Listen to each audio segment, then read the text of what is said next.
Jameis Winston, he's a guy that was a former number one overall pick and has played a lot of football in the NFL. Here is a look at it. This encompasses 80 starts. He averages 267.8 yards a game. He's thrown 136 passing touchdowns, 11 rushing touchdowns. He has thrown 93 interceptions, so more than an interception a game. He's a couple of games under 500 total. Again, he's going to throw the ball deep. He's going to throw it into coverage. Sometimes it'll work out, and sometimes the guys in the other helmets are going to find the football. That's what he is. But if you like Joe Flacco, you're going to kind of like Jameis Winston, I think. Yeah, one of our guys on the site, Matt Wilson, kind of went over that this week, actually today, talking about kind of the differences and the similarities between Winston and Flacco. He's going to throw the ball. I think what you're going to see is he's more comfortable right now, kind of pre-snap reads and some of those kind of things. So you're going to see him force things in, especially with the Baltimore Ravens, who like to disguise a lot of things.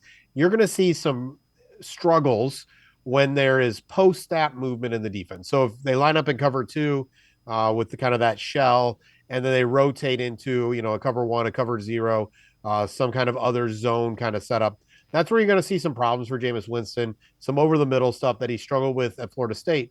But you're right, there was a reason. Famous Jameis, and I forget what the saying was, and they wanted teams to tank for him, but he was the number one overall pick for a reason. Guys really like him, good personality. We enjoy him as an interview in the locker room, all of that kind of stuff. But you're going to get that boomer bust. I think you're going to see a little bit less than we saw from Flacco last year, both in terms of productivity, but also in terms of interceptions. I think Winston is slowly but surely time in New Orleans really helped him kind of calm that down a little bit and decide to really check those reads before making that throw. So it'll be an interesting process. Again, the problem hasn't only been quarterback. And so the assumption is change at quarterback and play caller isn't going to solve everything.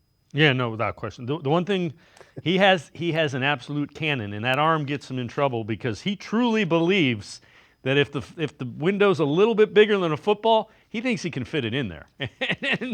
And the problem is Cooper's gone, right? So he's your guy you trust to kind of go get that ball. Who do you trust? David Njoku? He did last week. But beyond Njoku, who else are you Yeah. trusting to kind of do those one-on-one balls?